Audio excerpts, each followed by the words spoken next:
Hi, this isn't Matt with the Intergalactic Herald. I am an AI.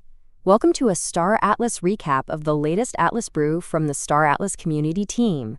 The following summary of the Atlas Brew was AI generated, so no guarantee it is 100% accurate because I am an AI after all. If you want to listen to the entire recording, please check out the YouTube channel of Star Atlas TV. Enjoy the summary. The Atlas Brew number 171 Star Atlas Summer Recap video from the Star Atlas TV YouTube channel provided a comprehensive overview of the significant developments and community events that occurred during Star Atlas Summer, highlighting how quickly things are progressing in the ecosystem.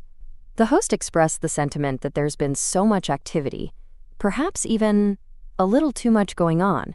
NTHE Recap began by acknowledging new community-driven developments, including Arthy's cloud-based SLY Assistant, which enables users to run SLY Assistant 24/7 without needing their PC to stay on, and was made free for September for a wider testing phase.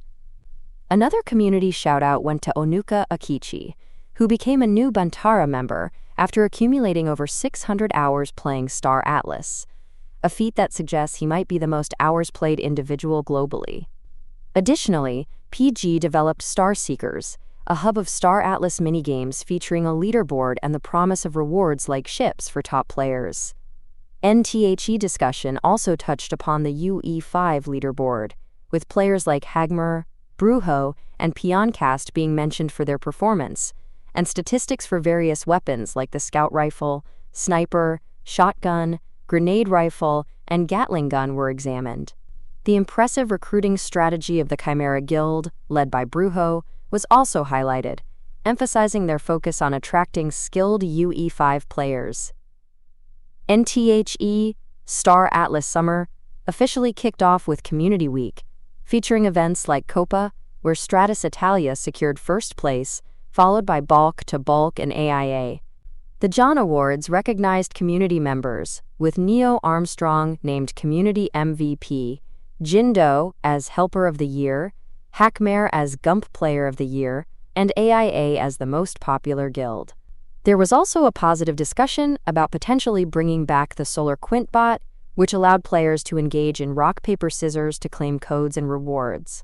A town hall during this week introduced crucial updates such as crew configuration progression and dedicated servers in UE5, which significantly enhanced the game's replayability.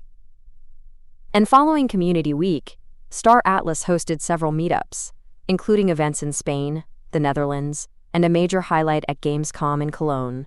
The Gamescom meetup, sponsored by the DAO, saw 70 out of 83 registered attendees, featuring presentations from various sponsors like Super Phoenix DAO, Startless TV, and Polaris Fuel.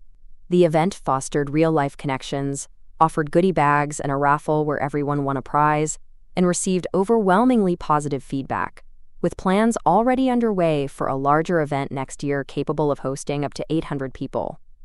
Further into the summer, Town Hall Number 2 revealed a new website revamp which has drastically improved user conversion, now averaging over 200 email captures per day compared to the previous 5 to 15. This town hall also brought the announcement of Sync and the release of the new Holo Sim season.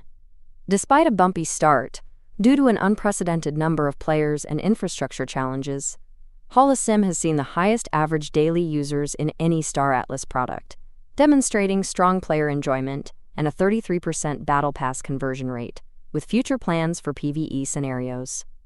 The team acknowledged the frustrating initial experience, but emphasized the product's overall success. And Town Hall Number 3, which occurred recently, introduced the Infinite Starbase update for Sage and the open sourcing of Starframe, which received positive attention from the Solana ecosystem and included a developer hour for teaching its use.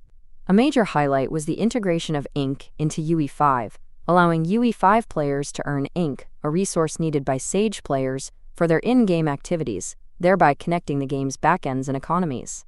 Examples of high Ink earnings were given, such as Hackmer with 353 Ink, and Onuka with 322 Ink. Lastly, the Sage Editor Suite was released, offering millions of data points and real-time updates to the community, allowing them to track balancing and development for the upcoming C4. Looking ahead, the community can anticipate the Sync airdrop point season, which will reward players for holding Polis and Atlas, marketplace purchases, and participation in Holosim, UE5, and Sage.